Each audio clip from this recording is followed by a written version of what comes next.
Hello मेरे प्यारे से मित्रों, जैसा कि हमने पिछले एपिसोड में देखा था कि शी हाउ ताइशु एंशिएंट माइन के अंदर 10 सालों के लिए कैद हो चुका था और उसके मेरिडियंस भी ब्लॉक हो चुके थे। वहीं पे वोंग फैमिली का एक ग्रेट एल्डर आकर के शी हाउ को एक अपॉर्चुनिटी देता है कि वो ताइशु एंशिएंट माइन के अंदर जा करके लाइफ स्टोन को ला करके उनकी वोंग फैमिली को दे। और वहीं पे शी हाउ सीधा ही उस ताइशु एंशिएंट माइन के डीप में चला जाता है, जहां पे शी हाउ के हाथ में एंशिएंट इमॉर्टल पूल लग जाता है, जहां पे शी हाउ तुरंत ही उस पूल के मिड में जाकर के अपनी कल्टीवेशन को स्टार्ट कर देता है। और वहीं पे हमें तियानशेन एकेडमी का सीन भी दिखाया जाता है, जहाँ पे थर्ड एल्डर शी हाउ के दोस्त और बाकी जितने भी तियानशेन एकेडमी के अंदर ज्वाइन हुए न्यू और ओल्ड डिसेबल होते हैं, उन सब से कहते हैं कि कल हम लोग ताइशु एंशिएंट माइन में जा करके उसको एक्सप्लोर करेंगे। मेरे प्यारे दोस्तों, इस एपिसोड को स्टार्ट करने से पहले मैं अपने व्यूवर्स और जिन प्यारे भाइयों ने मेरी पिछली वीडियो पे कमेंट किया है, मैं उन सबको तहे दिल से धन्यवाद कहना चाहता हूँ। साथ में मेरे नए व्यूवर्स, आप भी इसी तरीके से कमेंट कर सकते हैं। मैं आपकी कमेंट का स्क्रीनशॉट लेके अपनी नेक्स्ट वीडियो में उसे शो ज़रूर करूंगा। साथ में मेरे प्यारे दोस्तों, इस वीडियो का लाइक एम 2000 है तो प्लीज़ इसे कंप्लीट कर दीजिएगा। और आप लोग किस सिटी से मेरी इस एनिमे सीरीज़ को देख रहे हैं, कमेंट बॉक्स में हमें ज़रूर बताइएगा। अब बिना देर किए मेरे प्यारे दोस्तों, इस एपिसोड को हम स्टार्ट करते हैं। इस एपिसोड की स्टार्टिंग में हमें ताइशु एंशिएंट माइन का सीन दिखाया जाता है, जहाँ पे तियानशेन एकेडमी की शिप अपने डिसेबल को लेकर के एंटर कर चुकी थी। और वहीं पे उस माइन के अंदर जितने भी स्लेव काम कर रहे होते हैं, वो सब तियानशेन एकेडमी की उस जायंट शिप को देख करके घबरा गए होते हैं। और तभी हमें वहाँ पे उस शिप के अंदर थर्ड एल्डर और उनके साथ में आए हुए सेकेंड एल्डर को दिखाया जाता है, जहाँ पे थर्ड एल्डर अपने सारे ही डिसेबल से कहते हैं कि तुम सभी लोगों का स्वागत है ताइशु एंशिएंट माइन के अंदर। और इस माइन के अंदर कई सारे हाई ग्रेड के ट्रेजर्स और कई सारे इनहेरिटेंस मौजूद हैं, जो कि एंशिएंट पावरफुल पीपल से बिलोंग करती है। अगर इनमें से कुछ भी तुम लोगों को यहाँ पे हासिल हो जाता है तो यूं समझ लो तुम्हारी पूरी कल्टीवेशन की जो जर्नी है वो पलट जाएगी। और तभी थर्ड एल्डर अपने पास से जी हुआंग फर्नेस को बाहर निकालते हैं, जो कि एक फायर फर्नेस होता है। और वो अपने सारे ही डिसेबल से कहते हैं कि इस फर्नेस को लेकर के इस शिप से सिर्फ 5 ही मेंबर्स सीधा ताइशु एंशिएंट माइन के अंदर जाएंगे इसे एक्सप्लोर करने के लिए। और साथ में उन 5 ही कल्टीवेटर को अपनी सोल मार्क को हमारे पास सोल लैम्प के अंदर छोड़ना होगा, कि अंदर जाके अगर उन्हें कोई भी इशू हो और अगर ये फायर फर्नेस तुम लोगों को बचा ना सके तो हम वहाँ पे तुम्हें प्रोटेक्ट करने के लिए आ जाएंगे। ये सुन करके वहाँ पे सारे डिसेबल कहते हैं कि ताइशु एंशिएंट माइन बहुत ही ज़्यादा खतरनाक है और हम सब अच्छी तरीके से जानते हैं कि सीनियर जुई कुआन, जिनके पास 9 फिनिक्स फर्नेस था, वो तक इस एंशिएंट माइन के अंदर सरवाइव नहीं कर पाया। तो क्या ये जुई हुआंग फर्नेस सरवाइव कर पाएगा और हमें प्रोटेक्ट कर पाएगा?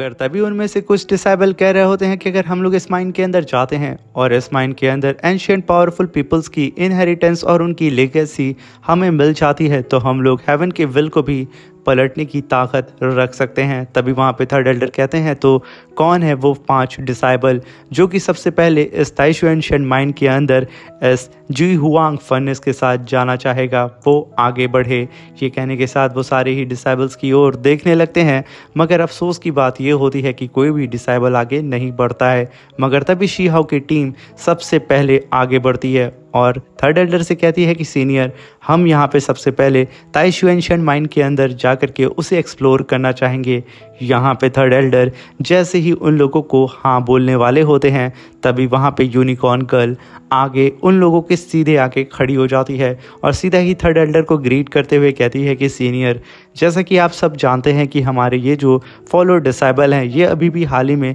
हमारे तियानशेन एकेडमी के अंदर ज्वाइन हुए हैं और बल्कि ये लोग अभी भी हेवनली गॉड रेलम को तो ब्रेक थ्रू भी नहीं किए हैं। और अगर ये लोग इस ताइशु एंशिएंट माइन के अंदर जाएंगे तो इनके लिए बहुत ही ज़्यादा रिस्की होगा, इसलिए पहले हम सीनियर्स को वहाँ पे जाने की परमिशन दें। जब सेफ़ होगा तो हम इन्हें भी वहाँ पे लेकर के जाएंगे। इस बात को सुन करके वहाँ पे रैबिट गर्ल भड़क चुकी थी। वो तुरंत ही गुस्सा करके कहती है कि आखिर इस यूनिकॉर्न वुमेन को किसने कह दिया कि ये अच्छाई का नाटक करे और हम लोगों को यहाँ पे पीछे ढकेलने की कोशिश करे। मगर तभी थर्ड एल्डर यहाँ पे कोई और फैसला सुना ना पाते उससे पहले ही सेकंड एल्डर बीच में बोल पड़ते हैं और वो थर्ड एल्डर से कहते हैं कि वू लियान तियान के स्टूडेंट काफ़ी ज़्यादा पावरफुल हैं और वो इस समय सबसे पहले जाने के लिए भी वर्दी हैं, क्योंकि वो इन सब में सबसे ज़्यादा सीनियर हैं। वहाँ पे कोई भी ख़तरा होगा तो वो लोग इस खतरे से डील कर लेंगे, इसलिए मैं चाहता हूँ कि थर्ड एल्डर आप इन्हें जाने दें।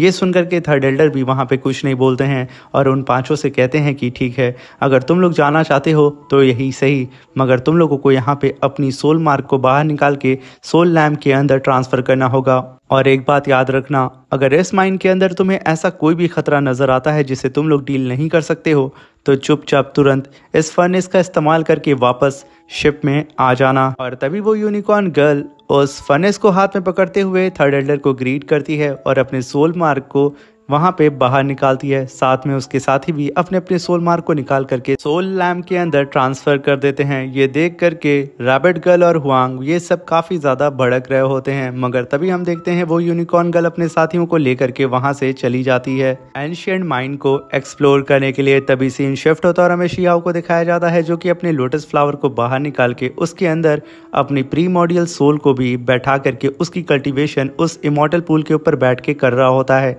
तभी शीहाओ वहाँ पे नोटिस करता है कि उसकी प्रीमोडियल सोल पूरी ही तरीके से इस लोटस फ्लावर से मर्ज हो चुकी है। तभी शीहाओ हैरान होते हुए कहता है कि इस लोटस फ्लावर की वजह से मेरी प्रीमोडियल सोल पूरी ही तरीके से नरिश हो चुकी है। मुझे समझ में नहीं आ रहा है जो भी इसका क्रिएटर था कहीं उसी ने इस फ्लावर लोटस को तो भी नहीं बनाया था, क्योंकि मेरी प्रीमोडियल सोल के अंदर मेरी पास्ट की सारी ही मेमोरीज कैद हैं, मगर इस लोटस के अंदर क्या है इसके बारे में तो मुझे अभी नहीं पता है। मगर जिस तरीके से मेरी प्रीमोडियल सोल इस लोटस से फ्यूज हो गई है, इससे साफ जाहिर होता है कि ये फ्लावर लोटस ज़रूर इस करंट वर्ल्ड से ही बिलोंग करता है और इसका कहीं ना कहीं लेना देना मेरी प्रीमोडियल सोल से भी है। कहने के साथ शियाओ वही इमॉर्टल पूल के ऊपर बैठ के अपनी कल्टीवेशन के साथ साथ अपनी प्रीमोडियल सोल और उस लोटस फ्लावर की भी पावर को बहुत ही तेज़ी से अपग्रेड कर रहा होता है। देखते देखते काफ़ी वक्त भी वहाँ पे बीत जाता है, मगर शीहाओ अभी भी लगातार उस इमॉर्टलिटी पूल के अंदर से ऑरा को कंज्यूम कर रहा होता है। तभी वहाँ पे एंट्री वू लियान तियान के सारे ही डिसेबल्स की होती है, जहाँ पे वू लियान तियान का एक डिसेबल कहता है कि आखिर हम लोग इस गोस्ट प्लेस पे क्यों आए हुए हैं, क्योंकि हम लोग को पता है कि ये जगह बहुत ही ज़्यादा ख़तरनाक है और साथ में जुई कुआन का 9 फिनिक्स फर्नेस भी इसके आगे टिक नहीं पाया था और वो मारे गए थे। तभी वहाँ पे यूनिकॉर्न गर्ल कहती है कि मुझे पता है और मैं ये भी जानती हूँ कि शीहाओ भी यहाँ पे आया है और अगर वो यहाँ पे आया होगा तो वो यहाँ पे सरवाइव नहीं कर पाया होगा और मैं उसकी डेथ बॉडी को यहाँ से लेकर के जाना चाहती हूँ और सीधा ही उस कमीनी ताई एन जेट रैबिट के सामने शीहाओ की बॉडी को पटक दूंगी और मैं फिर उसकी जान लूँगी। ये कहने के साथ वो वहाँ पे काफ़ी इविल स्माइल दे रही होती है, मगर तभी वहाँ पे शीहाओ की आवाज़ आती है और वो कहता है कि आखिर कौन है जो कि यहाँ पे मेरी बॉडी को लेने के लिए आया है। ये कहने के साथ शीहाओ अपने चारों ही तरफ अपनी थंडर को भी रिलीज कर रहा होता है और वहीं पे जब उस यूनिकॉर्न गर्ल की नज़र सीधा ही शीहाओ के ऊपर पड़ती है, वो एकदम दंग हो चुकी थी। वो कहती है कि आखिर यहाँ पे शीहाओ कैसे सरवाइव कर सकता है, ये अभी तक जिंदा कैसे है। मगर सडन जब उसकी नज़र शीहाओ के बगल में इमॉर्टलिटी पूल पे पड़ती है, उसके होश उड़ चुके थे। वो गुस्से में आकर के शीहाओ से कहती है कि आखिर एक स्टोन ट्राइब के कल्टीवेटर की इतनी औकात कैसे हो सकती है कि वो सुप्रीम फेथ इमॉर्टलिटी पूल के अंदर बैठ के अपनी कल्टीवेशन कर रहा है। तुमने यहाँ पे इमॉर्टलिटी पूल की पूरी इनहेरिटेंस को बर्बाद कर दिया है अपने गंदे खून के साथ। ये कहने के साथ वो तुरंत ही शीहाओ के ऊपर अटैक करने के लिए अपने पूरी ही साथियों से कहती है कि सब के सब अपनी पावर को मुझसे फ्यूज़ करो। हम लोग यहाँ पे इस फायर फर्नेस का इस्तेमाल करके शीहाओ को यहीं पे सप्रेस कर देंगे और उसकी जान भी यहाँ ले लेंगे, जिसके बारे में किसी को भी बाहर कानो कान खबर नहीं होगी। वहीं पे शीहाओ कहता है कि बेवकूफ़, तुम लोगों को क्या लगता है कि तुम लोग यहाँ पे इस छोटे से फायर फर्नेस से मेरी जान ले सकते हो? अगर ऐसा लगता है तो तुम सब के सब यहाँ पे ये पैतरा भी आजमा सकते हो। ये कहने के साथ शी हाउ अपनी थंडर को रिलीज करते हुए धीरे धीरे अपने कदम आगे बढ़ा रहा होता है सीधा उस यूनिकॉर्न गर्ल की टीम की ओर। ये देख करके वो यूनिकॉर्न गर्ल अपने साथियों की पावर को अपनी बॉडी के अंदर फ्यूज करके अपने हैंड साइन को बना करके अपने फायर फर्नेस के अंदर से कई सारे फायर फेनिक्स को बाहर रिलीज करती है और वो फायर फेनिक्स रोर करते हुए उस फर्नेस के चारों तरफ घूमना स्टार्ट करते हैं और सीधा ही शी हाउ की तरफ बढ़ने लगते हैं। ये देख करके शी हाउ भी वहाँ पे मुस्कुराने लगता है और तुरंत ही उस यूनिकॉर्न गर्ल से कहता है कि तुमने बहुत बड़ी गलती कर दी मुझ पर अटैक करके। ये कहने के साथ शी हाउ अपनी न्यू मिली पावर यानी कि उस लोटस लीफ को बाहर निकालता है। तुरंत ही वहाँ पे एंशिएंट बोन को भी समन कर लेता है और तभी शी हाउ उस एंशिएंट बोन के अंदर से divine dragon, divine tiger, divine horse, divine well और अपनी डिवाइन फेनिक्स को समन कर लेता है, जो कि सब के सब आते के साथ सीधा ही उस यूनिकॉर्न के फायर फेनिक्स को देख करके रोर करने लगती हैं। और तभी हम देखते हैं कि वो यूनिकॉर्न गर्ल अपनी फायर फेनिक्स की पावर को बढ़ा के शी हाउ के ऊपर बहुत ही तेजी से अटैक करने लगती है। ये देख करके शी हाउ भी अपने सारी ही डिवाइन बीस्ट से उन सारे ही फेनिक्स के ऊपर अटैक कर देता है और तभी हम देखते हैं कि शी हाउ के सारे ही डिवाइन बीस्ट जा करके उन सारी ही फेनिक्स को कच्चा चबा जाते हैं। उन लोगों के सामने कोई भी फेनिक्स टिक नहीं पाता है। यहाँ तक कि शी हाउ की पावर इतनी ज़्यादा टेरिफाइंग होती है कि वो फायर फर्नेस भी उसे बर्दाश्त नहीं कर पाता है और उसके अंदर क्रैक्स पड़ना स्टार्ट हो जाते हैं। वहीं पे वो फर्नेस भी अपनी पावर को तुरंत ही डीएक्टिवेट करते हुए वहाँ से भागने की कोशिश करता है, मगर तभी सडन शी हाउ अपनी पावर को रिलीज़ करता है, जिसकी वजह से वहाँ पे काफ़ी बड़ा स्पिरिचुअल फ्लक्चुएशन भी होता है और साथ में वहाँ ब्लास्ट भी होता है। मगर तब तक वो फर्नेस अपने सारे ही फेनिक्स को अपने अंदर समन करके उन सारे डिसेबल्स को छोड़ करके वहाँ से भाग जाता है। ये देख करके वो यूनिकॉर्न गर्ल फिर से अपने साथियों की पावर को मर्ज करके एक जायंट से राइनासोरस को समन करती है और सीधा ही उस राइनासोरस से शी हाउ के ऊपर अटैक कर देती है। ये देख करके शी हाउ सिर्फ अपने लेफ्ट हैंड को आगे की तरफ बढ़ाता है और थोड़ी सी स्पिरिचुअल एनर्जी अपने लेफ्ट हैंड के अंदर जमा करके हल्का सा रिलीज करता है और जैसे ही वो जायंट सा गेंडा शी हाउ के करीब पहुंचता है, शी हाउ की स्पिरिचुअल एनर्जी इतनी ज़्यादा वायलेंट होती है कि वो शी हाउ के चारों ही तरफ घूमना स्टार्ट हो जाती है और जैसे ही वो गेंडा शी हाउ के करीब आता है उसकी स्पिरिचुअल एनर्जी ने उस गेंडे के धज्जियाँ उड़ा दिया होता है। और तभी हम देखते हैं कि शी हाउ यहीं नहीं रुकता है, वो अपने लोटस लीफ को समन करता है और सीधा ही उस यूनिकॉर्न गर्ल के टीम मेंबर्स को देख करके कहता है कि अब यहाँ पे तुम लोगों की बारी है। ये कहने के साथ शी हाउ अपने फीस्ट के अंदर स्पिरिचुअल ऑरा को गैदर करता है और सीधा ही उस लोटस लीफ से उन सारे ही यूनिकॉर्न गर्ल्स के टीम मेंबर्स के ऊपर अटैक करके उन सबको एक ही बार में घायल करके ज़मीन पे पटक देता है। यहीं पे शी हाउ ने अपनी स्पिरिचुअल रोप से उन सारे ही कल्टीवेटर्स को कैप्चर कर लिया था और उनके पास जितने भी ट्रेजर्स होते हैं शी हाउ उन सारे ही ट्रेजर्स को छीन लेता है और वहीं पे शी हाउ के हाथ में फिनिक्स ब्लड भी लगता है। तभी शी हाउ कहता है कि वो लियांतियान के डिसाइबल काफ़ी ज़्यादा अमीर हैं। ये कहने के साथ शी हाउ कहता है कि आखिर तुम लोग बेवजह मेरे ऊपर अटैक क्यों कर रहे थे, आखिर तुम लोगों का मैंने क्या ही बिगाड़ा है। तभी शी हाउ आगे बढ़ता है और उस यूनिकॉर्न गर्ल के पास जाता है जो कि ऑलरेडी बेहोश हो चुकी थी। शी हाउ तुरंत ही उसकी फोरहेड पे फिंगर रख के उसकी स्पिरिचुअलनेस को अपनी स्पिरिचुअलनेस से कनेक्ट करता है और उसकी मेमोरी को चेक करने लगता है। तभी शी हाउ को दिखता है कि इस यूनिकॉर्न गर्ल को ऑर्डर देने वाला वो लियांतियान का कोई मास्टर है, जिसने ऑर्डर दिया होता है कि तुम लोगों को यहाँ पे जा करके युआन फैमिली के सारे ही डिसाइबल्स को किसी भी कीमत पे सप्रेस करना होगा और ख़ास तौर से उसका निशाना शी हाउ होता है। तभी शी हाउ अपने मन में कहता है कि आखिर मैंने कब इस बेवकूफ़ सीनियर को ऑफेंड कर दिया है, इसे तो मैंने कभी भी अपनी लाइफ में देखा भी नहीं है। मगर तभी वो फर्नेस जैसे ही बाहर निकलता है उसके अंदर से एक फायर और निकलती है जो कि एक एंशिएंट रूइंस में जा करके एक लैम्प के अंदर जाके जलने लगती है। यहाँ पे देखने से तो सिर्फ यही लग रहा था कि ये जो जुई हुआंग फर्नेस है वो कहीं ना कहीं उस एंशिएंट रूइन से भी बिलोंग करता है और जैसे ही वो फर्नेस थर्ड एल्डर के पास जाता है वहाँ पे तो उन्हें उनके डिसाइबल नज़र नहीं आ रहे होते हैं। तभी थर्ड एल्डर कहते हैं कि इस सोल लैम्प के अंदर अभी भी उन लोगों की सोल मौजूद है जो कि ये साबित करती है कि वो लोग अभी जिंदा हैं। मगर तभी थर्ड एल्डर के बगल में खड़े हुए सेकंड एल्डर वो लियान तियान के कुछ डिसेबल से कहते हैं कि तुम लोग आगे बढ़ो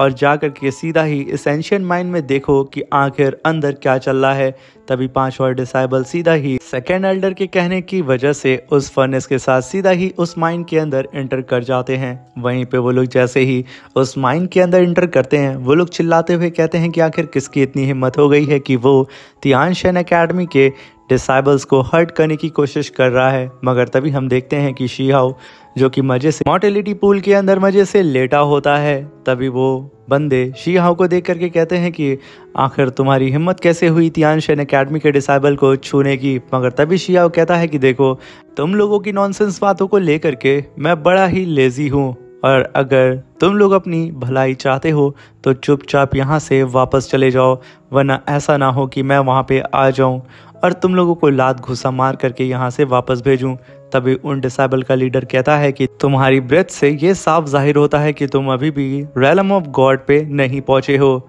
और तुम आकर चाहते हो कि हम लोग यहाँ पे ये इमॉर्टलिटी पूल को छोड़ दें। तुम्हारे लिए बच्चे तुमसे बहुत बड़ी गलती हो गई है हमसे पंगा लेकर के। वो लोग भी यहाँ पे अपनी पावर को रिलीज करके फायर फिनिक्स को समन करके शीहाओ के ऊपर अटैक कर देते हैं। मगर तभी शीहाओ तिरछी निगाहों से उन लोगों की ओर देखते हुए कहता है कि बेवकूफ़ तुम लोग आखिर कब पीसफुली यहाँ से जाना सीखोगे। ये कहने के साथ शीहाओ उन लोगों को भी अपनी स्पिरिचुअल रोप से कैप्चर कर लेता है और जैसे ही उन लोगों को कैप्चर करता है उन लोगों के भी सोल लैंप वहाँ पे वाइब्रेट करने लगते हैं, जिसे देख करके थर्ड एल्डर भी काफ़ी हैरान होते हैं। तभी शीहाओ उन डिसेबल्स की भी मेमोरी को चेक करता है जहाँ पे उसे पता चलता है कि इन सब के पीछे वो हिडन मास्टर है जो शीहाओ को मारना चाहता है, वो विंड क्लैन से बिलोंग करता है। ये जान करके शीहाओ कहता है कि आखिर कब मैंने इस विंड क्लैन के मास्टर से पंगा किया है, मैं तो इसकी शक्ल को भी नहीं जानता हूँ। तभी शीहाओ बाकी उन सभी डिसेबल से कहता है कि अगर तुम लोग अपनी भलाई चाहते हो तो तुम लोग अपनी आप से ही खुद की ही अभी की मेमोरी को डिस्ट्रॉय कर लो, वरना मैं अगर आ गया अपने पे तो तुम लोगों को मार मार के तुम्हारी मेमोरी को यहाँ पे मैं इरेज करूंगा। ये सुन करके वो सारे डिसेबल कहते हैं कि सीनियर प्लीज़ आप ऐसा मत करें, हम अपनी मेमोरी खुद से ही इरेज कर लेंगे। मगर तभी शीहाओ कहता है कि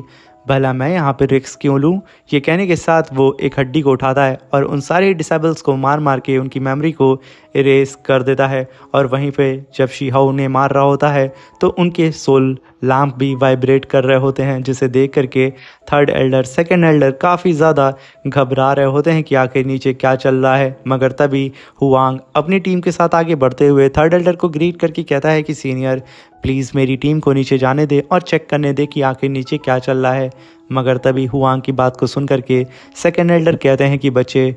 तुम लोग हमारे तियानशेन एकेडमी के लिए बहुत ही ज़्यादा कीमती हो, हम लोग बेवजह तुम्हें मुसीबत में नहीं डालेंगे। तुम लोग जब हम लोग नेक्स्ट वर्ल्ड में जाएंगे तो वहाँ पे तुम लोग जा सकते हो। अभी के लिए बेहतर यही होगा कि हम उन सारे बाकी डिसेबल्स को वापस लाके चुपचाप यहाँ से निकल जाएं, क्योंकि ये जगह कुछ अच्छी मुझे प्रेजेंट टाइम में नहीं लग रही है और हम लोग यहाँ पे तुम्हें लेकर के रिस्क नहीं ले सकते हैं। तभी हम देखते हैं कि वो फायर फर्नेस भाग करके उन सारे डिसेबल्स को लेकर के वापस आ रहा होता है। मगर शीहाओ अपनी स्पिरिचुअल एनर्जी से उस फर्नेस को पकड़ के अपनी तरफ खींच रहा होता है और तभी थर्ड एल्डर इस चीज़ को नोटिस कर लेते हैं। शीहाओ अभी भी सच में उस फर्नेस को बुली कर रहा होता है। मगर तभी थर्ड एल्डर अपनी स्पिरिचुअल एनर्जी से एक छोटा सा अटैक करके अपने फर्नेस को वहाँ पे आज़ाद करके अपने पास वापस खींच लेते हैं। और जैसे ही वो फर्नेस उनके पास आता है उस फर्नेस के अंदर से फिर से एक फायर बाहर निकलती है, जो कि जा करके उस एंशिएंट रूइंस के अंदर एक लैम्प के ऊपर गिर के जलना स्टार्ट हो जाती है। और इस फायर फर्नेस को देख करके एक चीज़ यहाँ पे साबित हो रही होती है कि इस एंशिएंट रूइंस का कुछ ना कुछ लेना देना इस जुई हुआंग फर्नेस से है। इसी वजह से तो वो इसकी फायर से यहाँ पे ट्रिगर हो रहा है। तभी हम देखते हैं कि वो फर्नेस थर्ड एल्डर के सामने आकर के अपने अंदर जितने भी डिसेबल्स को उसने रखा था, यानी कि उन 10 डिसेबल्स को वो तुरंत ही बाहर निकाल के फेंकना स्टार्ट कर देता है। मगर तभी हम देखते हैं कि वो पूरी ही जगह उस एंशिएंट रूइंस की वजह से वाइब्रेट करने लगती है। ये देख करके थर्ड एल्डर कहते हैं कि अब यहाँ पे रुकना हमारे लिए बेहतर नहीं होगा, क्योंकि लिए पता नहीं कैसे एंशिएंट और चार्ज हो चुका है, इसलिए हमें जल्द से जल्द यहाँ से बाहर निकलना होगा, वरना यहाँ पे हो सकता है कि बहुत बड़ी तबाही आ जाए। और तभी हम उस एंशियंट रूइंस को देखते हैं जो कि अपनी पावर को रिलीज कर रहा होता है। वहीं पे शी हाओ जब उस पावर को सेंस करता है वो काफ़ी ज़्यादा हैरान होता है, क्योंकि वो पावर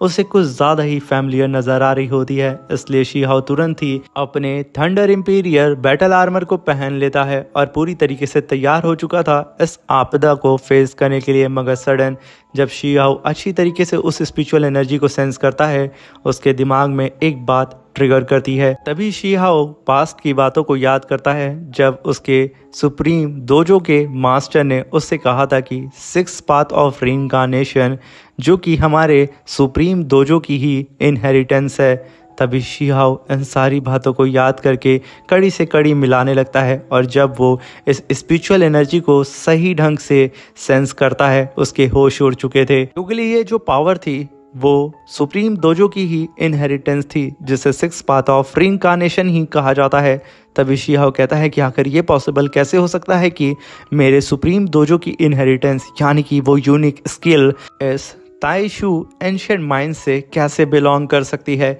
ये कहने के साथ शी हाओ उस स्पिरिचुअल एनर्जी का पीछा करने लगता है, और वो यहाँ पे बिल्कुल कंफ्यूज होता है कि आखिर उसका सुप्रीम डोजो आखिर कैसे रिलेटेड है इस ताइशू एंशिएंट माइंड से। और इसी के साथ मेरे प्यारे दोस्तों ये शानदार सा एपिसोड खत्म होता है। Thank you for watching, bye bye, take care.